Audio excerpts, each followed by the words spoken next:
Good day, everyone. Welcome to Gaia STEM lecture series of Taiwan Top Science Student Project. I'm today's host, Juling Shih from National Central University, Taiwan. It's my best honor to introduce our speaker today, Dr. Nancy Kiang, the physical scientist from NASA Goddard Institute for Space Studies, GISS.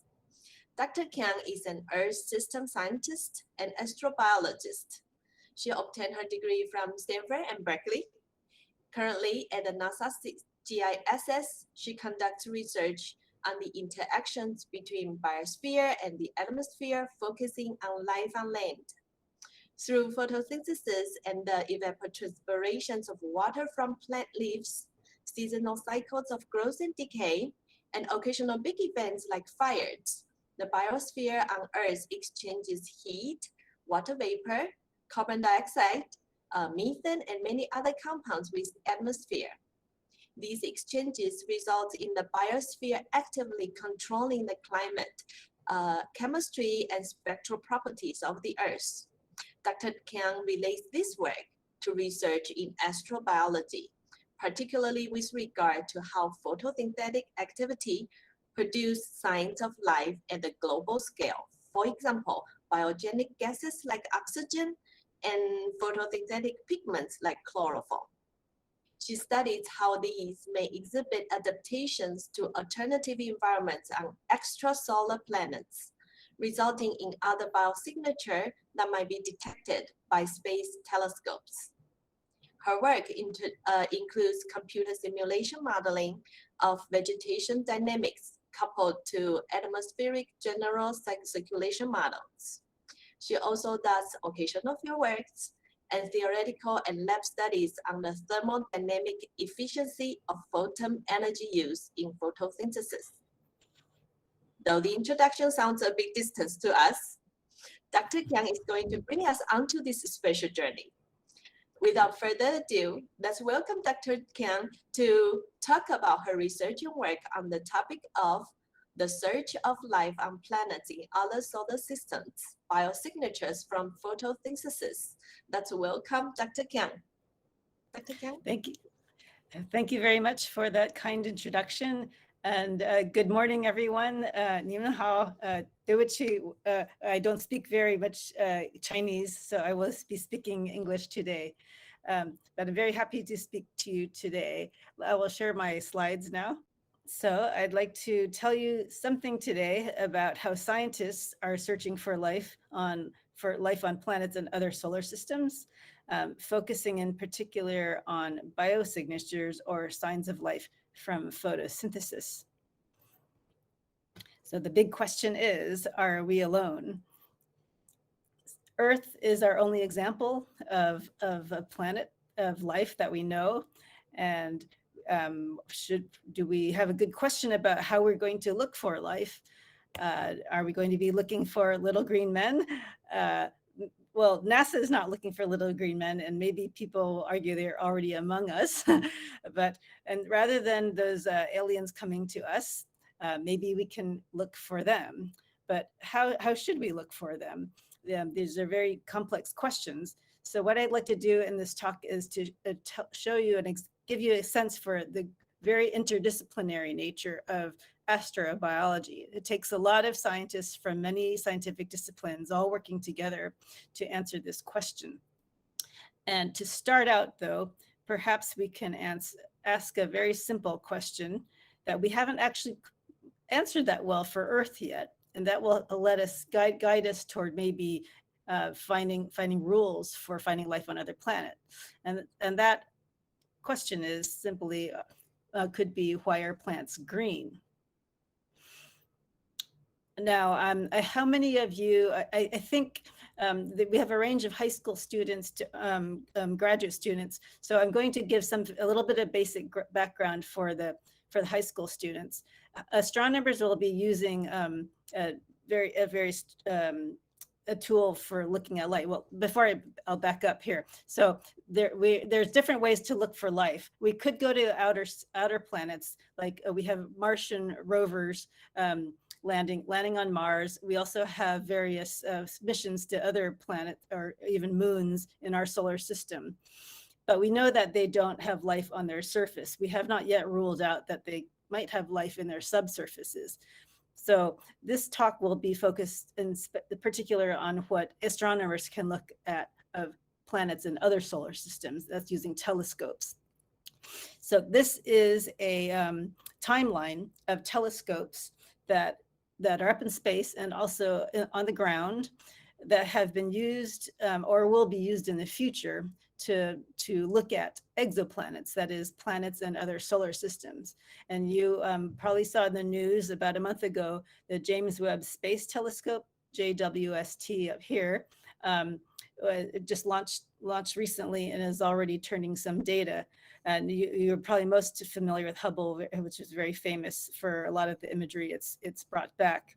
And then there are a bunch of telescopes like the Roman, Plato, and others that will be launching in the future and still under design phase, some of them. So the astronomers interpret light from stars with these telescopes. And how do they look at that light? For those of you who have not quite had physics yet, this is an illustration of how light interacts with different materials and shows different properties of it. These are paintings by Claude Monet of a cathedral in France. And what he did was paint these at different times of day.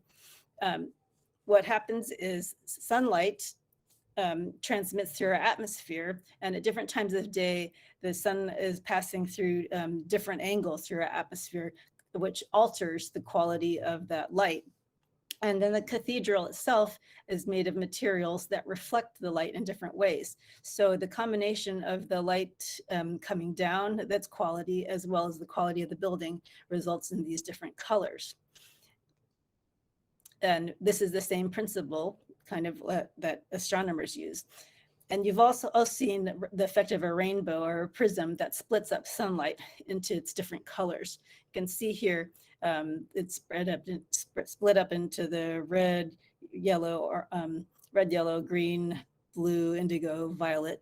And these are visible colors only, but of course, light is only part of a larger continuum of electromagnetic radiation. So this is the visible here, but of course you have X-rays, gamma rays, microwave, radio, the whole range here. Just to get everybody on the same page, excuse me, when I'll be talking about light of different wavelengths, light is both a particle. It comes to us as photons and little packets that have different colors, but that particle also has a wave-like property, just like ocean waves have different amplitudes and frequencies of coming to shore. So light also has this kind of property.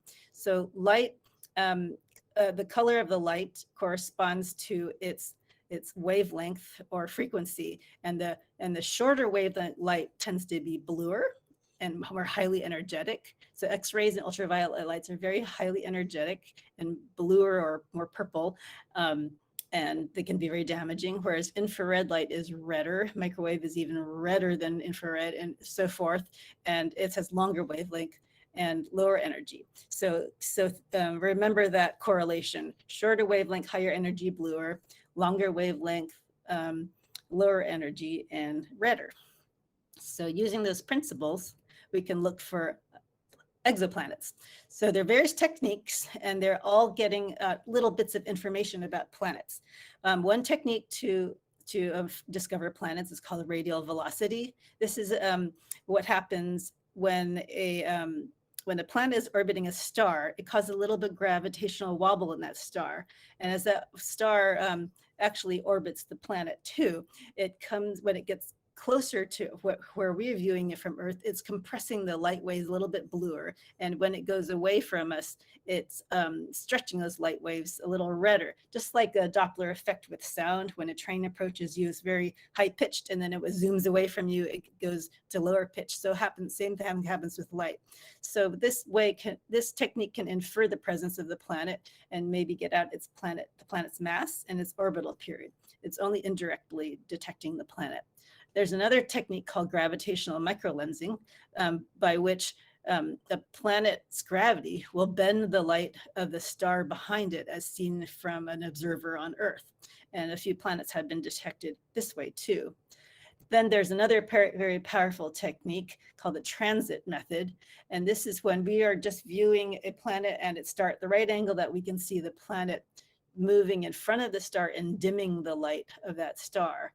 And by that, we can infer also the presence of the planet. If the light of the star cuts through the atmosphere and we can spectrally resolve that light, we could also tell something about the atmosphere. So this technique can tell us the planet's radius and maybe the atmospheric composition. Of course, these are all indirect methods. There's finally what is in the design phase for some telescopes, and some can image big planets, is to get direct images of a planet. And this technique, this one is the coronagraph technique, where a shade over the star blocks out the glare of the star so that we can actually see the planet. We're not blinded in our view of the planet, and get back the direct reflectance of light from that planet. And this could actually possibly tell us something about the planet's surface as well as its atmosphere, and there's a lot of other properties. But this is very, very hard to do, and it's very hard to resolve planets that are, say, the size of Earth, that are small. You could maybe, it has been done for very large Jupiter-sized planets.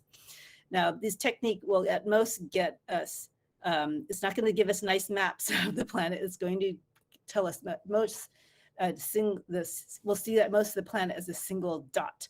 And these are two images of our Earth as if it were an exoplanet that we are observing. And you can see the Earth is a lovely pale blue dot. On the left is an image taken by the Galileo mission's flyby of Earth back in 1990. Pointed here. And on the right is from the Cassini mission back in 2003. This is a mission that went to Saturn, and it pointed back to look at the Earth. And even though all we see is a pale blue dot, from that spectral breakdown of that dot, we can tell some things about our planet. In fact, we could tell that it has nitrogen, oxygen, water vapor, also carbon dioxide and other gases in the atmosphere. You can even tell it has ozone in the atmosphere. And how does it tell that?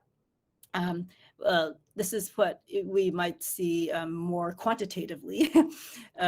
This is a plot of the sun's light spectrum.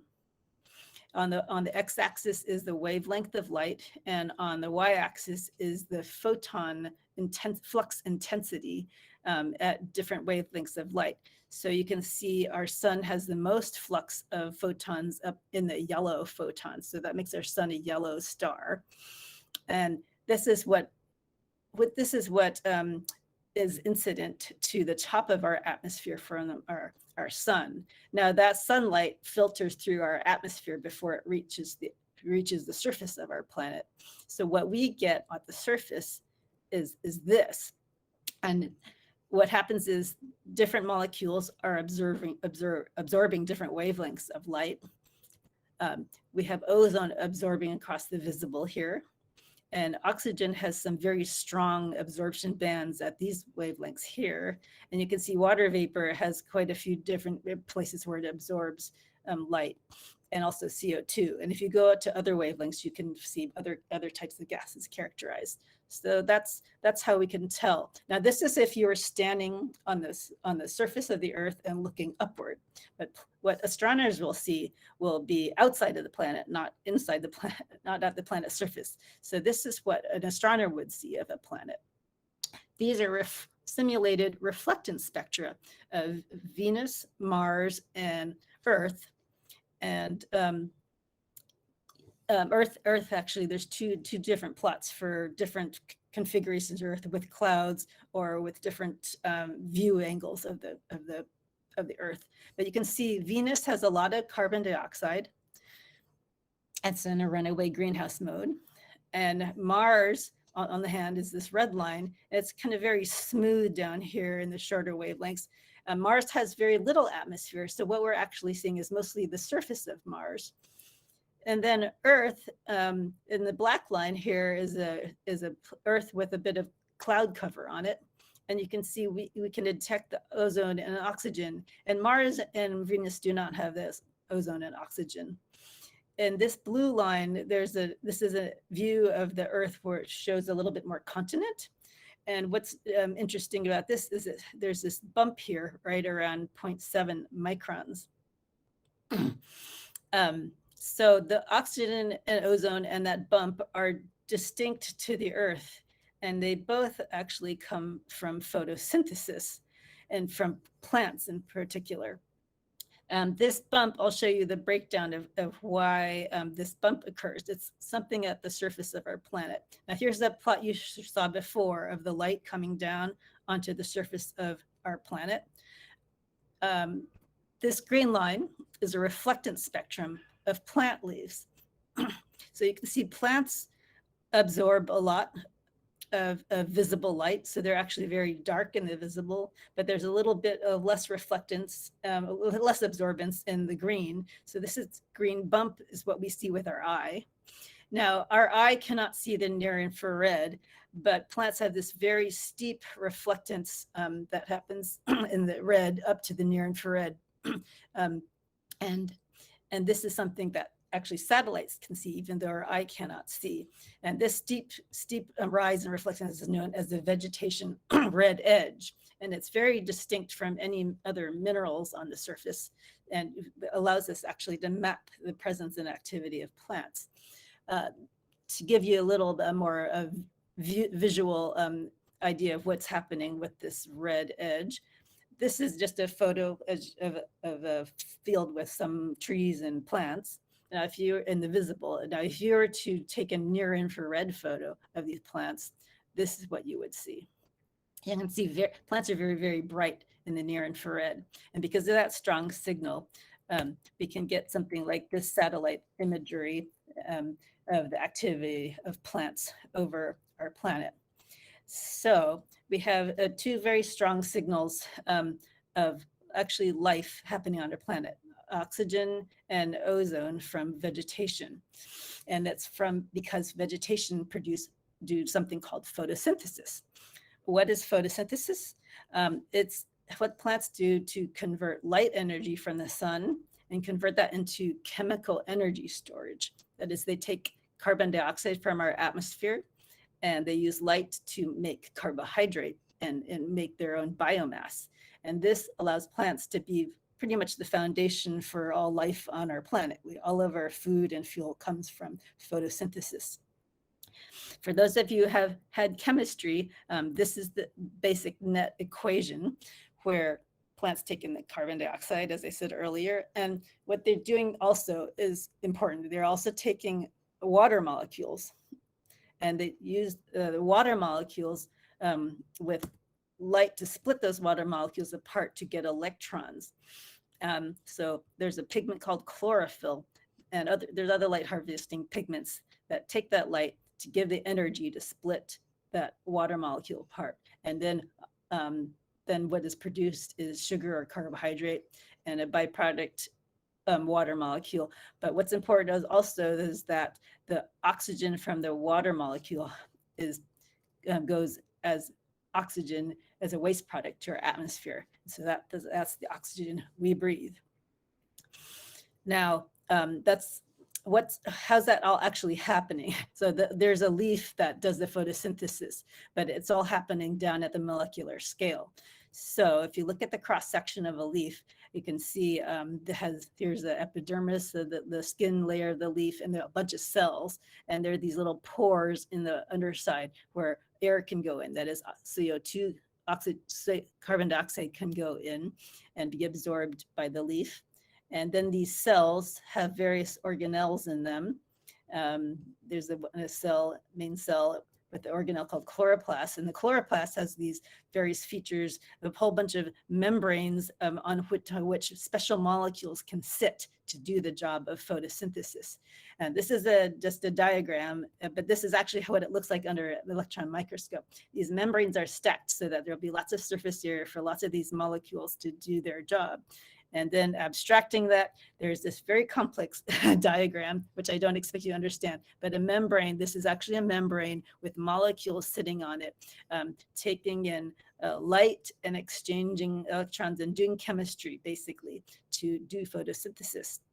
And what is significant among these molecules is the molecule chlorophyll A, which is the main pigment that gives plants their green color and also allows electrons to flow for biochemistry. And then there's also something called the water splitting or oxygen evolving complex. This is a very unique and special molecule that actually can split water apart, which is very hard to do, and then put the remaining oxygens together to emit oxygen. So I just took you from a global scale to the leaf down to the molecular scale.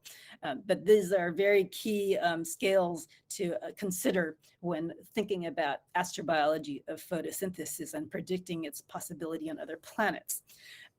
One thing that is very important is to understand the origins of these molecules at that level, because we might see a planet at any possible stage in its evolution, and we don't know necessarily when everything originated, and we need to be able to be prepared to interpret what we see in light of how possibly the planet may co-evolve with photosynthesis.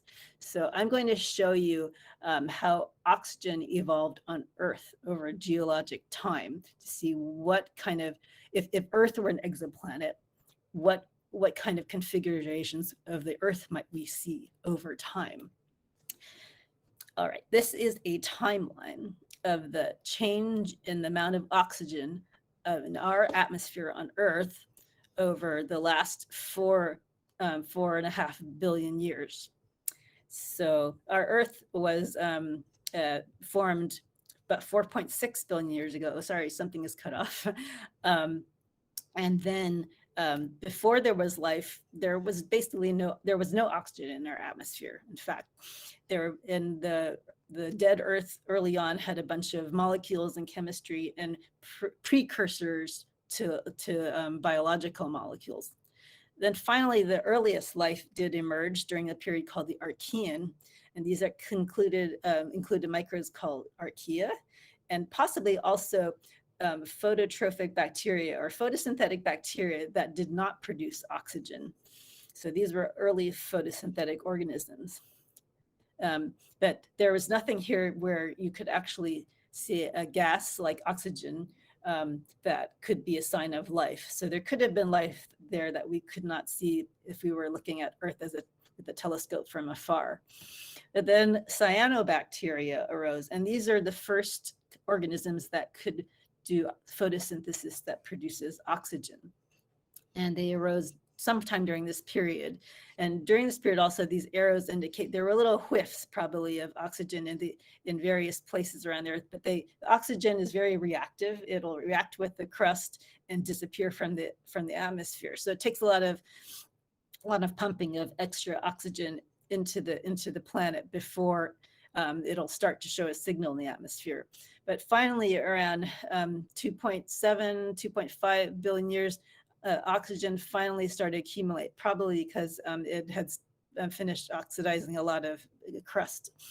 And we got what was called the Great Oxidation Event, where there's an apparent signal in the fossil rock record that there was atmospheric oxygen. And then for a long time, there were just ocean organisms, and there was a low levels of oxygen in the atmosphere. But we got more evolution of organisms. Algae are also photosynthetic, and they produce oxygen, and they evolved. And then finally, later on, about 460 million years ago, the first land plants arose, and they were just like mosses or lichens. And then eventually, those land plants got bigger, and we got vascular plants, and then flowering plants that got more complex. We even got carnivorous plants, and then plants figured out better ways to get the CO2 from the atmosphere. And all these evolutionary patterns were driving toward the plants, photosynthetic organisms being able to attain more light, obtain more water, and also to be able to concentrate carbon dioxide better inside the cells to fix that carbon dioxide into biomass better. And all these changes were taking advantage of more and more of the environment, so plants could spread over more of the earth. They're improving their efficiency with which they use the water, and also in general, all aiming for greater productivity of photosynthetic life. And this is still happening. Our planet is still evolving, and I'll touch more on that later about what our planet might look like in the future. Now we have some principles of how photosynthesis works, and also how it has co-evolved with our planet.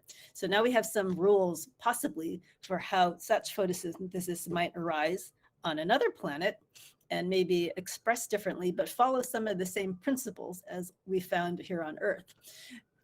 This is a diagram called the Hertzsprung-Russell diagram that shows different colors of stars first given their temperature and luminosity.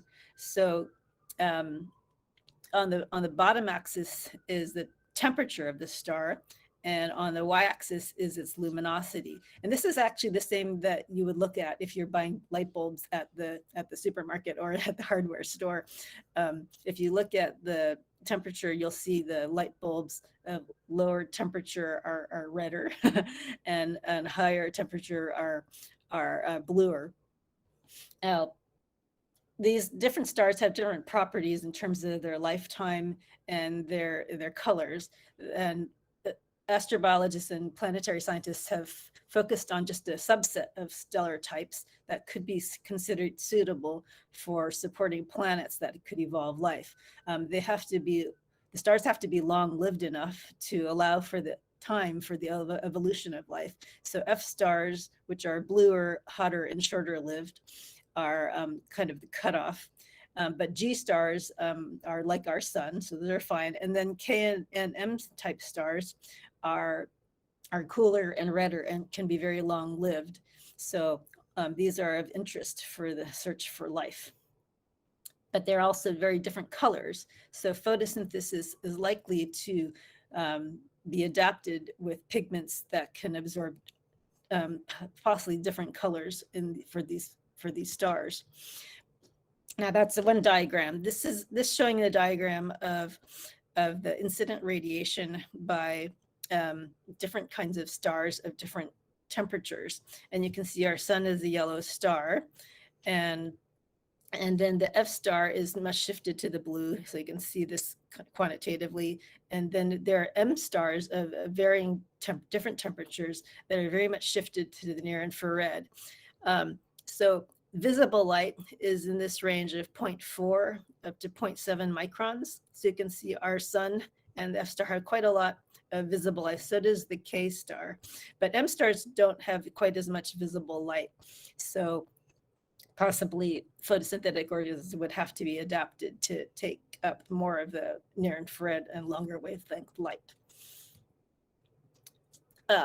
Now we can look at how photosynthetic organisms on Earth are adapted to different light qualities, because actually photosynthetic organisms on Earth also live in different light environments. So I'm repeating the diagram from the previous slide showing light spectra of different stellar types. Here is a plot of the solar spectrum again, and then the surface solar spectrum.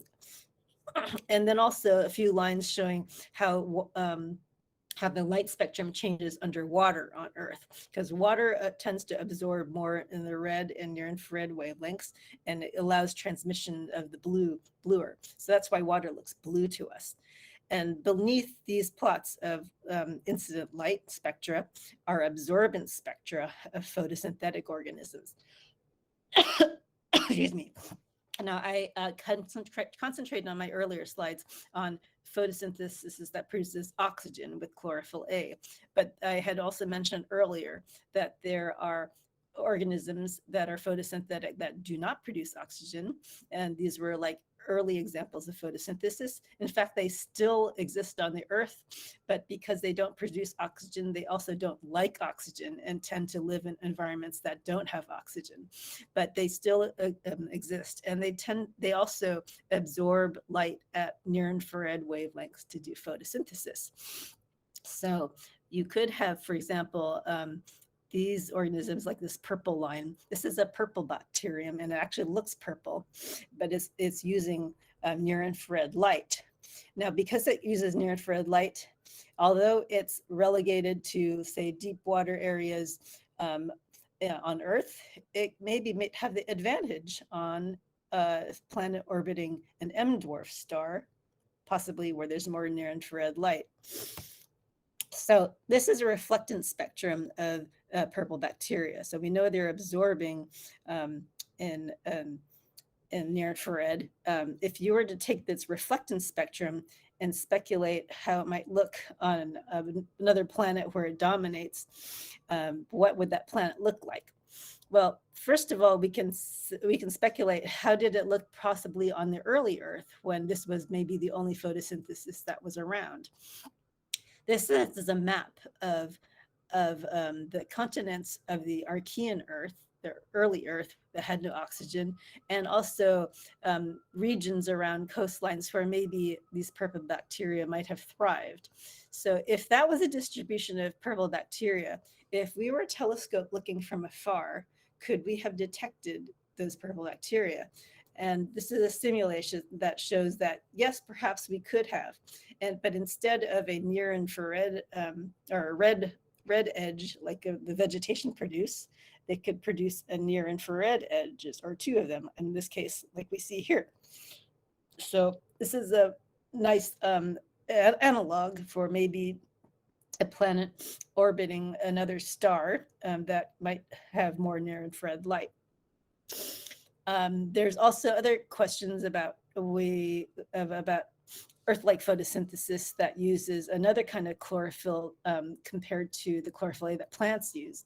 There's actually a recent discovery, something called chlorophyll D, which absorbs out into the far red and near infrared, and it still allows this organism to produce oxygenic photosynthesis. This is a cyanobacterium that lives on red algae, or actually lives in environments where there's not much visible light because other organisms have used the visible light. And so it is eking out a living on the leftover red light.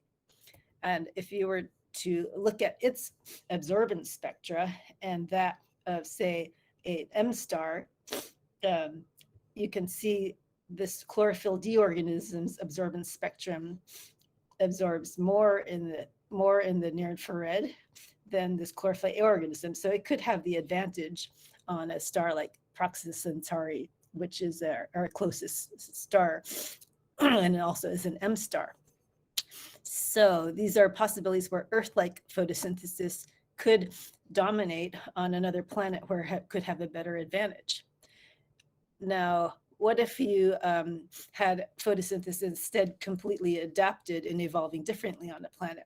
This is a scenario whereby perhaps plants would look black on an M-star planet because visible light is precious, so it would absorb as much of it as possible while they're also absorbing the near-infrared light. So to our eye, these plants would look black.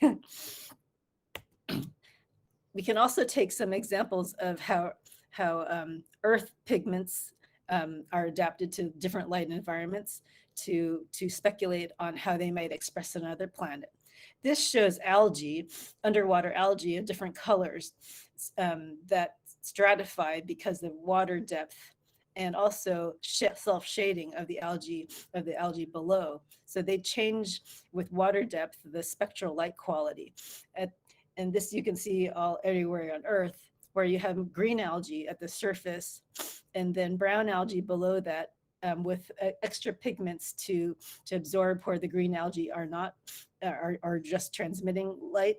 And then below that, there's red algae. And these are red, and they're still using chlorophyll A, but they have extra pigments that absorb very strongly and kind of swamp out the chlorophyll A signal and make these algae red.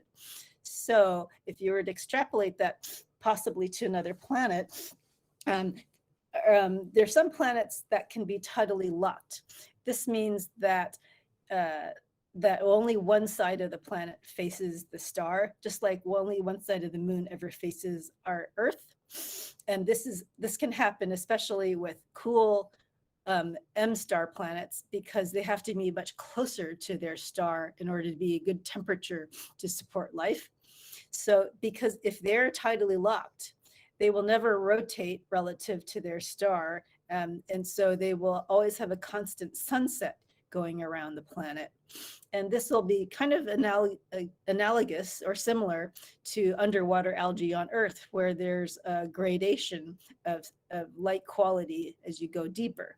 So possibly we could see an algae color-like distribution from the substellar point on the planet going away to the antistellar point, just like this. Some fun things to speculate. So I've shared with you several different scenarios of photosynthesis on Earth, possibly surviving on other planets and similar light niches that are more dominant, or of photosynthesis on other planets, just adapting to a completely different environment, but it's expressing it a different way. I have only touched on only one kind of biosignature, that's photosynthetic biosignatures, but of course there's many more to explore. For example, we could have advanced life on a planet like technosignatures. These are some things we could try to eke out from studying basically what kind of signs of life does Earth produce. I'd like to call your attention to this whole fleet of satellites that we have observing the Earth. This is NASA's Earth fleet. There's also a fleet by the European Space Agency, and Taiwan also has its own meteorological instruments. But these are all mapping out activity, the chemistry of the planet, the activity of the vegetation, and a lot of different kinds of signals, and even the lights at night. So there's a lot to explore in this data to come up with possible alternative biosignatures to search for on other planets. And this comes back home to why it's important to understand how the Earth works before we can speculate on other planets. There's so much diversity of life here, and the principles that are here could possibly be universal or just expressed uniquely on another planet. I'm showing this plot because I actually have not told you what kind of scientist I really am. The introduction told you that I did study Earth system science and biometeorology. I came from studying how this oak savanna ecosystem exchanged water vapor and carbon dioxide and energy with the atmosphere, and looking at satellite data to try to simulate what's happening globally also. So you could come from many different scientific disciplines, though, if you want to pursue the search for life on other planets. So this is one of these wordle explosions where they look for the frequency of words in different scientific fields or any other kinds of subject matter. So these are some of the words that pop up frequently. But if you want to study astrobiology, and it's a very large field with many roots and many angles to approach, I can highly recommend you try to get your foundations in all the basic science, math, biology, physics, chemistry, and even art, to let your imagination roam, and then realize astrobiology is a very interdisciplinary topic, and it sits at the interface of a lot of different scientific disciplines, and also spans many different scales. So I've shown you it spans from the molecular to the planetary or solar system scale, and even bigger. So many possibilities to look at depending on what turns you on the most. And there are many disciplines now in science that are inherently cross-disciplinary. So you can, instead of only biology and physics, you could study biophysics. Instead of only geology and chemistry, you could study geochemistry, and so forth. So all of these have, are all good possible approaches to approaching the question of, are we alone? And you might be pursuing scientific topics, or you can also do the engineering to build the instruments that would actually pick up the data. And just to let you realize, we are at a kind of a golden age of astronomy, with so many wonderful space telescopes out there, and so many different techniques and computing resources and data. But we only are at the beginning. This is a diagram of our Milky Way galaxy and the search space for the Kepler Space Telescope. I'm not showing this. I should show you this search space for James Webb Space Telescope too, but it shows it only picks at a very, very small portion of our own galaxy. So there's a lot there to explore. And what I hope I've done here is to show you that by picking out one little question, you open up a whole universe of possible things to explore. So your learning will continue. You will not be stuck with your one major that you choose in college, but there's still continued things to learn, and especially collaborations you can form with other scientists, since you won't be able to know everything, but you'll be able to work with a lot of wonderful people who know other things. So. And I like to also remind you, we still want to learn from the Earth. There's so much things we haven't learned and confirmed about the Earth. And plants on Earth are already pretty weird. If we want to look for weird life on other planets, we can actually look at home and then imagine what could be out there. So thank you very much for your attention, and I'd be happy to take any questions. Thank you, Dr. Kiang, for explaining profound theories in simple language and show us how you explore life in other planets. Since today's topic is closely tied to Professor Ip's professionality, I'd like to invite Professor Ip to help us to join us for the following discussion. At the same time, I'd like to open the floor for questions and discussions. Our audience can use the raise hand button on your screen to talk to our speaker today, or write down your question in the chat box in either Chinese or English, and we will relay your questions to Dr. Kiang. So now, do we have any audience who has questions? Yes. As expected, we have Qi Hong. Qi Hong, please go ahead. Okay, so good evening, Professor. So my question is, because you have to talk about one way to found the exoplanet is the gravitational microlensing. So there are principles is when a source star, the lights penetrate the exoplanet system. So the lights will be refraction or deflection by their sun or the one small exoplanet, and then in the Earth we'll be see the one light stream will be appear the peak. But we cannot be directly see the exoplanet there, so we only can see the peak, and we can know there has one exoplanet there. So my question is, because there's a principle is the exoplanet itself, they have the mass, so that is why there can be refraction the starlight. But in some time, in some original exoplanet system, maybe there's one very big disk or the asteroid disk.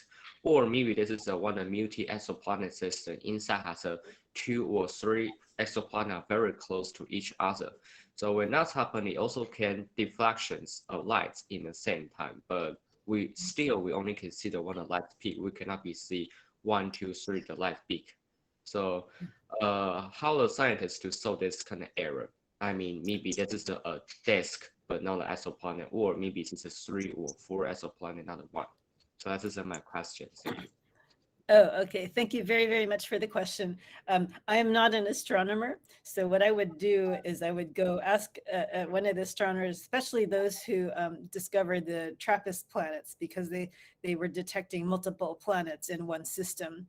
And definitely this is something for people who have very good statistics. And probably, yes, they would have to have probably multiple passes of observations before they can tease out a strong enough signal and have confident conclusions. So I don't think I answered your question completely, because obviously this involves astronomical techniques that I guess there would be an astronomer, perhaps Dr. Ip would be better at answering that question. Actually, I did not hear completely the question. Can you repeat the question again, Qihong? Oh, okay, sorry. So my question is because there's a gravitational microlens in this method. So we only can through the peak of the light strength, and we can be, maybe this part there has a one exoplanet. Yeah, but in sometime in a exoplanet system inside, maybe that's a one very big asteroid belts or the dust disk, or maybe this is the one multi-exoplanet system inside has a 2 or 3 exoplanets very close to each other. And in this time, in theory, there can be deflection of lights from the source star in the same time. And when the Earth, we cannot see 2, 3, 4 light peak, we only can see the 1 light peak.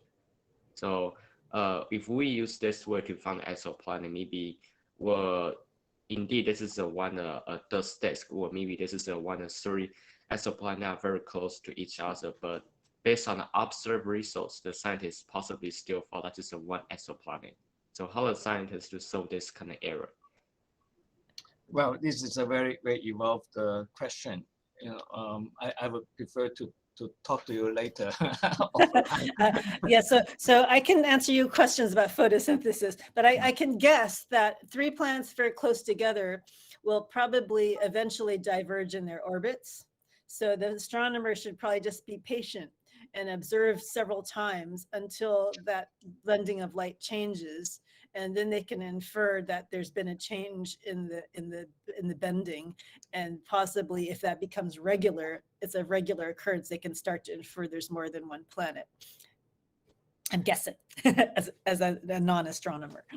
I mean, if I get the question partly correctly, I would say that this is something that people have been discussing also. Suppose someday there will be a migration to Mars. So they were starting to have people, living on Mars. And after many generations, people believe that because of the difference in the environment and the gravity, so the Martians would be different, even though they came from the Earth. But they would the body structure, the look would be different from, so you have a different race. So I would say that indeed, I would say one should say that for TRAPPIST-1, which the system has I think seven exoplanets so far discovered, and 3 of them are in the habitable zone. So it would be interesting if someday you can go there and take a look whether those 3 planets do have lives, and whether they do have the same civilization or not. That would be cosmological social study. But then I see there's another question on the chat box. Can you read it, Nancy?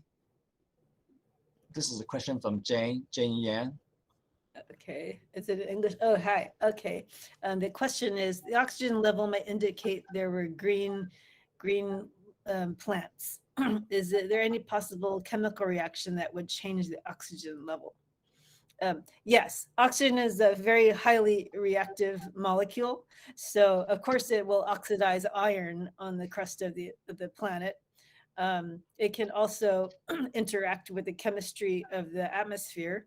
So in general, oxygen is not very stable in an atmosphere. That's why it is a very good sign of life, because it relies on life constantly producing the oxygen to keep it in the atmosphere.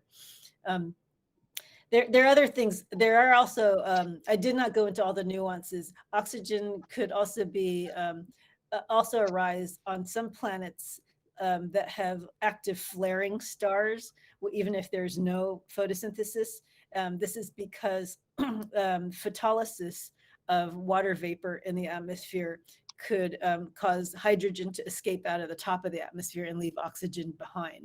So this is something that astronomers are aware of as a possible false positive for life. But otherwise, the reason that oxygen took such a long time to build up in the Earth's atmosphere, even after photosynthesis first evolved, is because oxygen was making so many chemical reactions, it was not staying in the atmosphere. Thank you for the question. Any other questions? Any question? If not, maybe I ask Nancy one of my questions. Mm-hmm. Do you think there been life on Mars? And if that's the case, what would be your guess on the level, of the life form? Oh, well, definitely. Mars doesn't have evidence of any complex multicellular life in the fossils we see so far. If it arose, we do know that from the rock record that there definitely was liquid water on Mars at one point. So then there could have possibly been microbial life then, or there could even have been exchanges between Mars and the Earth of material because of impacts. I could also turn this toward Venus.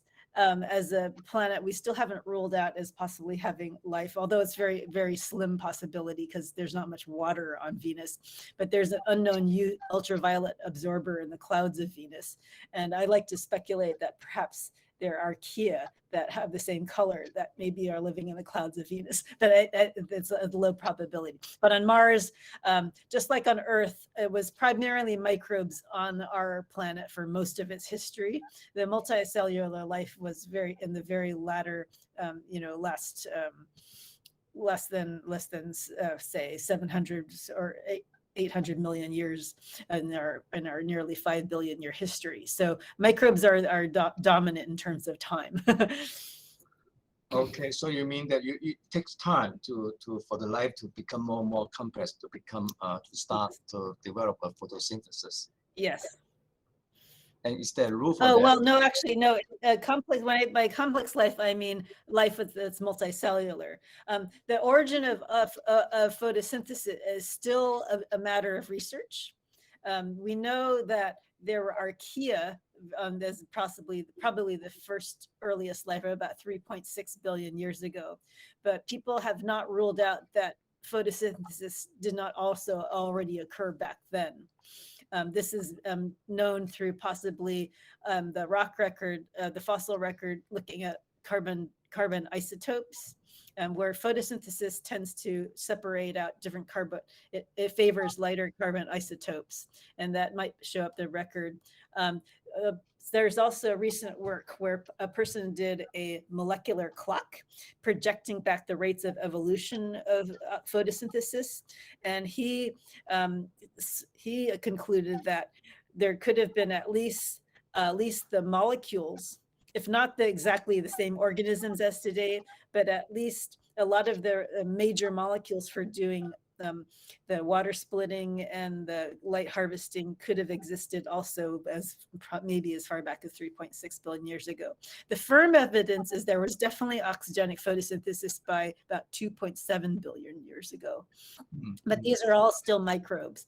As you saw in my timeline, a multicellular life like algae, even algae were single cellular at first, but the multicellular ones didn't happen until I think 360 million years ago, and then land plants did not emerge until I have to look at my timeline, but land plants didn't emerge until about 460 million years ago. So and then the algae were somewhere in the Proterozoic or earlier. So it takes time for multicellularity because it takes a lot more energy to promote a larger organism. And I think having oxygen in our atmosphere also promoted the more rapid evolution of multicellularity because it could support larger organisms, aerobic organisms. Thank you. I see there's another question. Can you read this? Even though part of it in Chinese, but of it in English, maybe we can read the English first. She said, would it be easier to search for lives that ever exist? Search for life, I mean fossil life, do you mean? Huang 同学还是黄老师? Why don't you ask the question? Is that your question? So in the missions to our solar system planets, to Mars, Mars, they're definitely looking for fossil evidence of life, because we know that there's nothing on the surface.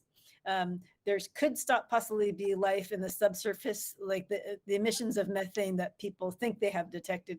We can't distinguish that from geologic versus biological sources, but we can't rule out life yet. But most of the research for Mars life is looking at how certain biological molecules could be preserved in fossil rocks.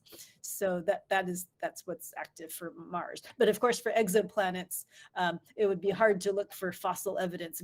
We're really looking with telescopes from afar. We have to look at a whole planetary signal, something that's strong enough to impact the whole planet. That's why photosynthesis is a very good global signal for life. Are you involved in the mission to Europa? I'm not involved with that mission directly, because I'm more focused on exoplanets. I do know Europa. There will be the goal is to have a flyby mission to sample the plumes coming off of Europa. The lander and even submarines have been proposed, which is exciting. And I guess, I don't know if you know, there's a movie called Europa Report, which is a very fun scenario of astrobiologists going to look for life on Europa. And it's very realistic. So I encourage you to see that movie. You mean it's very realistic? Oh, it's pretty realistic. I mean, the scientists are not glamorous, and there's an astrobiologist there who's exactly like another scientist I know, and they go to Europa, and you know, the questions posed are just like we do at work. So I think it's a very good example of science in the future, maybe. Okay, so we're looking forward to that. Any other question? I mean, I let Juling, you. Okay. I'll diverge from the topic today. That's what I do. Okay. I'll ask a side question about Dr. Kiang's leisure life, because from the materials I read, Dr. Kiang also enjoys hiking, art, and filmmaking. You made some award-winning short films exploring the nature of personal identity. What is it about? What motivates you to do that as a part of your life? Well, I do it on evenings, weekends, and vacations. But this is, I only want to share that to let everyone know that when you're studying, you don't know where your studies will lead you. So you are not limited. You can do anything you want, but of course you have to make time and plan for it. I do love art also. And filmmaking is important because I'm Asian American. I did make films about identity questions because this is something natural to explore when you're growing up in American and are a different ethnicity. And my films are not about being Asian American. They're very abstract and philosophical. Actually, do you know the philosopher Zhuangzi? Zhuangzi is a Chinese philosopher. He's about the same time as Confucius. Well, one of the films takes a famous quote from him about waking up, dreaming he had been a butterfly, and then not sure if he was a man dreaming he was a butterfly or a butterfly dreaming he was a man. So this is a personal identity. And in the Western philosophy, the question is, are you the same person you were yesterday? So anyway, you can the film is not online, but two of the other ones are online if you want to see. Another one's cops and robbers and a little guy in the middle. And another one is about how is based on a Anton Chekhov story. Anton Chekhov is a famous Russian writer, but this is about how a child differentiates from a parent and leads a different life. So you all have to choose your own path in life. Yeah, it makes me think of many other things. So we have Qihong here. Qihong, do you have questions? Okay, yeah, sorry, Professor, I forgot to ask another question. So, as we know, sometimes the dust cloud or gas cloud will be between the Earth and the exoplanet, and this gas cloud can change the spectrum features of this exoplanet. So, for example, of course, it might be not real, but for example, maybe there's one exoplanet already have some chlorophyll life in their very simple life, but this exoplanet, their spectrum, they recognized by the scientists as this is one exoplanet with life. But because their light, their spectrum is penetrate this gas cloud, so maybe their spectrum feature has to be changed. So how the scientists in the Earth to recognize is this spectrum is real or not, and if it's not, how the scientists to find the original spectrum? That's my question. Thank you. Of course, this is an area of research, so very good question. If you want to look up who is looking at dust effects in planetary systems, you can look up the work of Aki Roberge. Do you know who she is? She was the head of the LUVOIR mission for a while, but she has a model of dust, and basically, first we have to start out looking at our solar system and how does dust affect it. Then we build models where we can try to model other systems. So the effect of the dust surrounding the planet, and then basically do your statistics and try to figure out your uncertainty in interpreting the signal. It will not be easy. Okay, thank you, Professor. Any other questions? I guess we're past time. Yes, sorry for my speechless 5 minutes ago, 3 minutes ago, because I was thinking today we not only learned about how to search for life in extrasolar planets. Dr. Kiang also showed us that she's not only searching for life outside of the Earth, but she's also searching for life inside of her mind. And I think we all have to do the same. Searching, working between work and life and us, and knowing who we are and what we are doing. And I think it's a good balance. So another thing that I learned today is today's topic is cross-disciplines. Dr. Kiang emphasized it many times. It's cross-disciplines. And we heard from many other talks, it's the same thing. So through these talks, we are encouraging our young students learning from many different disciplines, and not to stop us from learning many things that we think is irrelevant, which is really important because it's all important for anything that we do today. Okay, there are a lot more to talk about, and we hope we can have more time to explore more on this topic and many other things. Due to time constraint, we shall end today's session, and I hope we can soon have another talk with Dr. Kiang. Before we meet again, please stay safe, happy, and healthy. And Dr. Kiang, if you visit Taiwan sometime soon, please let us know. We'd like to meet you in person. Thank you again for sharing with us today, and stay late at night to talk with us. Thank you very much. It was my pleasure. Stay safe, everybody. 谢谢你们。